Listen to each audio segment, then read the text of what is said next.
Is the most logical explanation that a dead guy came back to life, or the most logical explanation that someone took his body, because that's what the Romans said? People see things. Yeah, of course, I'm never going to be able to convince you if you just think it's impossible. There's a lot of people that are not that bright. Yeah. They're not smart, and they're easily led, and they're easily manipulated. What is the best explanation of this fact? The likelihood of someone coming back to life is very low. Right. The likelihood of someone taking his body is very high. Is the most logical explanation that a dead guy came back to life, or the most logical explanation that someone took his body, because that's what the Romans said? Just because I'm saying that You think he came back to life? one time, and I'm not saying I'm crazy about it. I'm just saying, you know what? After reading that book, there was enough things that happened that historical scholars who aren't religious, some are believers, some are not, Right. are like, this existed and this happened. But you're talking about historical scholars from 2,000 years ago. Right. And their knowledge of science and biology and Right. life and the universe itself was extremely limited. Right. And so their entire fundamentals, like everything they believed in, was based on mythology. Everything was based on gods and demons. And I would like to hear your answer. Someone says that to you, like Joe Rogan just did to him. What would you say? Yeah, so if I just heard the claims, the two claims that, hey, this person rose from the dead versus somebody stole the body, obviously, if that's all I've got in front of me without the context, without any other evidence, anything to think about, then yeah, the most reasonable explanation might be that somebody stole the body. But there's a big context that sits around this thing. And when we're trying to figure out what happened with the resurrection of Jesus, the alleged resurrection of Jesus, we're doing what in philosophy is called abductive reasoning. Now don't get bogged down with that. All we're really saying here is it's an inference to the best explanation. Given what we know, what is the best explanation of this fact? And there are a lot of things that play into why we kind of build a case, like a lawyer might build a case to explain why we think that Jesus rising from the dead is the best explanation for this. So just to throw a couple of those out there, Brett, I would say, first of all, we already believe there's a God. If one doesn't believe there's a God or believes supernatural things are possible, well, they're automatically going to put a really low probability on the claim that Right. Jesus was raised by God from the dead. But if you do believe there's a God, then you already have a power sufficient to do something like raise somebody from the dead. And when you consider that Jesus in his earthly ministry talked about himself as though he was this special agent to bring about the kingdom of God, and talked about what was going to come at the end of his life, it was as though he was walking around with a sign saying, just watch my life and see what happens. And you pair that with the fact that even liberal Jewish scholar Paula Fredrickson, who's not a Christian, no friend of Christianity in that sense, she says about the earliest believers after the resurrection, the alleged resurrection, who changed their lives and went on to start new mission works and spread around the Mediterranean world. She says, as a historian, I don't know what they saw, but I know they saw something. So there's a lot of different pieces to this puzzle. I would agree with someone, it doesn't seem very logical if you've just got the two claims, but when you put in all of the evidence, I think we get a much more compelling reason to believe. And then the claims that he's talking about, that the Romans or the Jews or whoever said that they someone had stolen the body, that actually increases our reason to believe, hey, there really was a tomb that was found empty. So all of these things kind of work together. And I think when you take that whole picture, you find out that actually logically, the best explanation, if we're trying to pick among explanations, this one actually accounts for the most of those details a lot more than just saying someone stole the body did. Okay, so then what about this? All right, Okay. fine. What if the Romans, okay, they made it up, right? I'm sorry, the Romans are correct. The disciples took the body, who everyone agreed was dead. What about the 500 people that saw him in the town over the next 6 weeks? Now, before they get too deep into that, I do want to go back to, because I think a lot of people would go with Joe Rogan and say it's pretty logical for modern people to say, okay, well, you're talking about people who lived 2,000 years ago. They thought everything was supernatural. So how do you kind of bolster the case that way? How do we trust the people that were being talked to by? Yeah, well, first of all, he mentions science specifically, and I don't really know how science comes into this discussion about these historical matters, except if you're holding the position as Joe may hold that, well, scientifically we just know people don't come back from the dead, so there's just no chance that Jesus came back from the dead. But that's kind of like something he comes into the conversation with, if he does, believing in naturalism or something like that. Well, then of course I'm never going to be able to convince you if you just think it's impossible. But whenever we're talking here about so science, the only way that I can see science coming into this would be if he was to if Joe actually were to raise the concern that Jesus didn't actually die on the cross, but was later resuscitated in the tomb by these first century fishermen. You know, that's a criticism that some people say, well, maybe the reason Jesus was able to appear to others after his death is he didn't really die. And then actually we can employ science to say, from what we know about Roman crucifixion, actually scientifically, that's really unlikely that they would be able to. So science, I don't think, comes into it. The fact that we're a long time removed from it, there was one Goodhold Lessing who brought that as a concern. He said it's as though we've got this ugly, broad ditch between, you have to really enunciate there, between two cliffs, and that represents time. And I can't get across that cliff to get back to those events of the first century. The thing is, we actually have incredible historical reason to believe certain facts about about these events surrounding the resurrection. These are called bedrock facts. Mike Licona's got a great book, The Resurrection of Jesus, and in it he lays out what are considered these bedrock facts. A bedrock fact is one that the consensus of historians, whether they're Christians or not, there might be atheists, there are going to be atheist people doing New Testament study and history on this, and the bedrock fact is agreed upon by the consensus of scholars, and it has to be highly evidenced. So there's a few bedrock facts here. One of those is that Jesus did live, that he died by Roman crucifixion under the prefect Pontius Pilate, that people after his death had experiences that at least they interpreted to be appearances of the risen Jesus. They really believed that. And then they were willing to spread that message around the world. So I think these bedrock facts are considered that way by the people who are experts in this and study this all the time, the historians. And we can know these things, they think, past doubting about those moments that have to do with what we would think is the resurrection of Jesus. So we just take those few. We don't take the broad sweep of things that we as Christians might want to include in that. We just take the ones that the best historians say, yeah, you can use those. And I think we can get back if we stick to some of those. So modern historians don't have a hang-ups with the worldview of mythology or any of that kind of stuff that ancient people had. They're going off their own knowledge and the evidence that we can. I'm glad you raised that again, because you make a good point. Yeah, let's just imagine that all of them were very, very religious people, and maybe they were.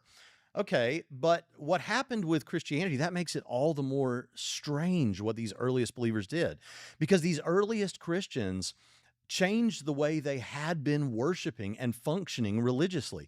Now, I was raised Southern Baptist. Now, let's imagine that suddenly I experienced something that was so dramatic that it made me start functioning like a Muslim or something, worshiping on the days and the ways that they worship and all of those kind of things. That would be shocking, especially if it was like an overnight thing. You would think Braxton must have experienced something really strange. Well, all the more if we've got religious people who are functioning on a certain day of the week is the day we worship God, and this is what we say about him, and this is what we believe about the resurrection of the dead at the end of time, and all those kind of things. And then in a moment, you change and start worshiping another way. I actually think that bolsters the case for the resurrection. Oh, okay. Well, I hadn't thought of that. That's good stuff. Maybe Chris thought of that. Talk to those people? No. So who knows I don't what speak they Hebrew. believed, but who knows what they actually believed? Who knows how they said it? Who knows if it was a religious thing? You look, there's people that have mass hallucinations all the time about a lot of things, and there's people that you Right. could give them false memory. False memory is a real thing.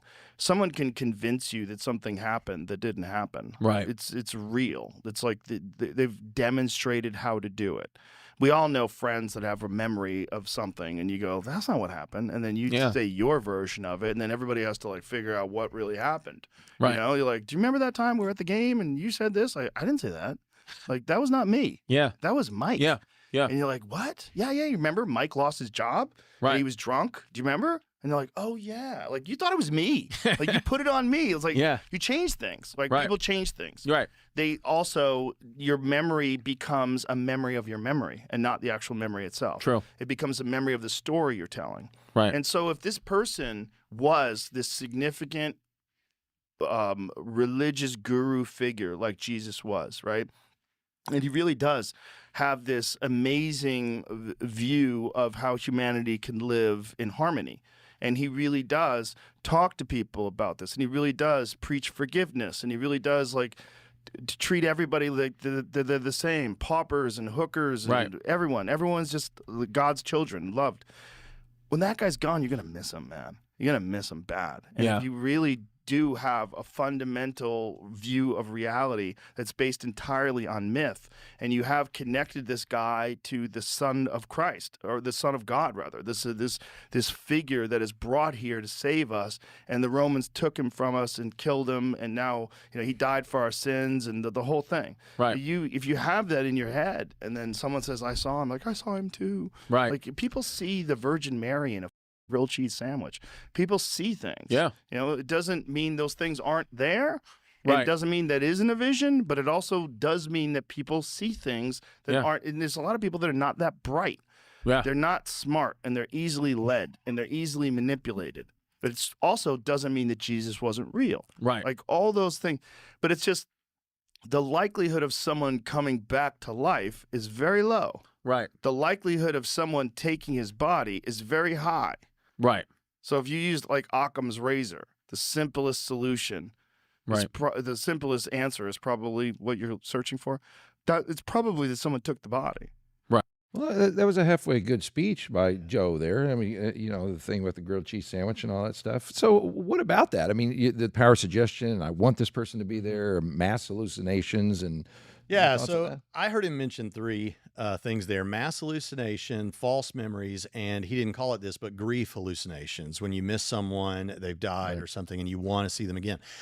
Grief hallucinations are a real thing, although they're usually not multimodal, which means that where you have both a visual and an auditory hallucination or grief hallucination. Usually it's just one of those things. There are cases where they are multimodal and someone can see and talk to and hear from someone and all that. But that happens most of the time with senior adults.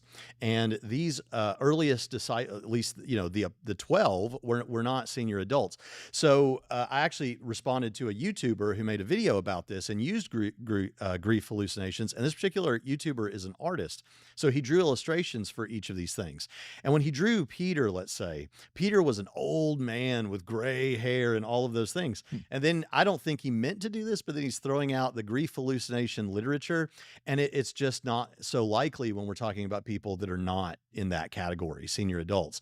So that takes care of grief hallucinations, I think. Plus, you're going to have to deal with a lot of grief hallucinations happening to different people, Then secondly, false memories do happen. That's definitely true. But let's think about what happened with the earliest Christians.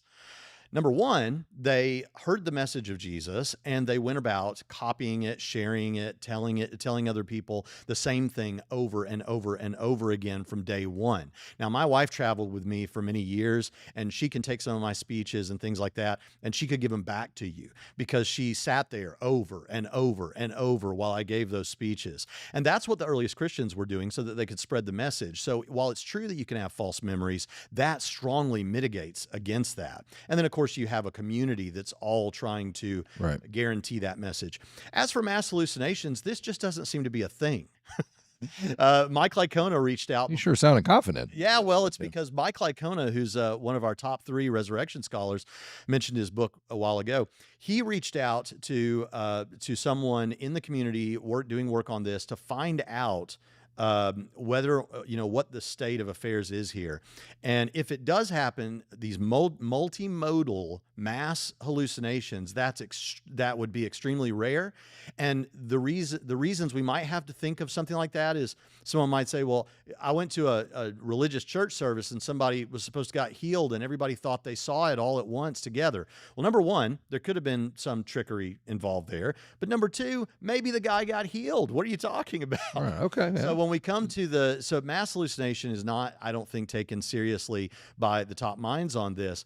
And, it's interesting that this is what he raises at this moment. And that's because he just referenced the 500, the appearance of Jesus to the 500. That comes in 1 Corinthians 15, verses 3 through 7. And in 1 Corinthians 15, 3 through 7, what's going on is an early creed. This is universally accepted by scholars in and out of the faith, that this is an early creed that goes back to very early after the events of the resurrection. And it was like a formulation, like we might teach kids in church to sing a song to remember their faith.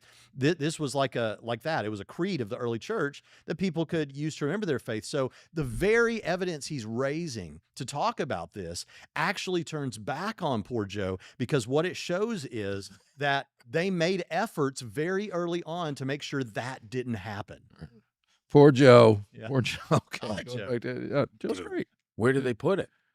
Well, you could put it anywhere. Like, no one knows where Genghis Khan is buried. No. Genghis Khan, they did the wildest thing with him. They sent a pack of people to bury Genghis Khan. Then they sent another pack of people to kill the people everybody that went to Genghis Khan's funeral was murdered. They all got murdered by another group of people, and then those group of people got murdered by a separate group to make sure that no one had any understanding at all about where Genghis Khan was buried. Oh my I God. didn't know To that. this day, no one knows where he was. And then I think thousands of people died to hide his burial. But it's got to be somewhere in Mongolia. right? Somewhere, yeah. Yeah. No one knows. Yeah. I Maybe don't. they could do LiDAR over the entire country and figure it out. But Well, there'll be somebody will proclaim that they found it at some point. maybe. You know. They have no idea. Well, I hadn't heard of the Genghis Khan story for one thing. either. That's pretty wild. So good connection. Yeah, I think it's interesting. He does raise this issue. In the early moments after the events of the resurrection, as I keep saying, the claim was not we don't know that if where the body is. We don't know where he was buried. No, we knew. The claim is somebody stole it. Right. And so I think, again, that these early things kind of point not to some sort of idea that, well, we just don't have any idea what happened to the body of Jesus. Well, we know what happened to the body of Jesus. We know that he was laid in a tomb by Joseph of Arimathea and all that kind of thing. But the fact is, we believe that we have an explanation of why the tomb was actually found empty. And I think it's interesting because even what I would consider to be kind of liberal scholarship, people that aren't nearly as conservative as I am, but do claim to be Christians. There's one guy, Dale Allison. He's a very respected scholar that deals with the resurrection. And he believes that Jesus was transformed into some kind of very physical, very real physical, but otherworldly kind of energy. And so that there wasn't actually a physical body. Now, I think that is outside the bonds of Christianity. I think that the Bible teaches very plainly a bodily resurrection. But even he says if you went to the tomb, you would find it empty. I remember just recently Jordan Peterson, who's not an expert in this regard, but he even said to well-known atheist YouTuber, Cosmic Skeptic Alex O'Connor, that Alex asked him, if you had a camera and you were pointing a Panasonic camera at the tomb, and on the little LCD screen, do you think you'd see someone come out of that tomb, see the risen Jesus? And he said, yeah, I'm inclined to think so. So I don't think the question is whether or not, or where, we don't have any idea where Jesus was buried. Really, the question is more of what happened to the body. And I just think we have a better case for what happened to the body. Yeah, point well taken. And by the way, we do have a piece on that Alex O'Connor interview with Jordan Peterson where he dealt with these things. By the way, this is a very good friend of mine, Dr. Braxton Hunter, and we are joining together in One Life Network. We're collecting up our different ministries and YouTube channels. He is over Trinity Radio. I encourage you to go over there. And he's most famous for debating Matt Dillahunty, and most think that he won that debate, including me. And so check that out. Hope that helps. See you next time.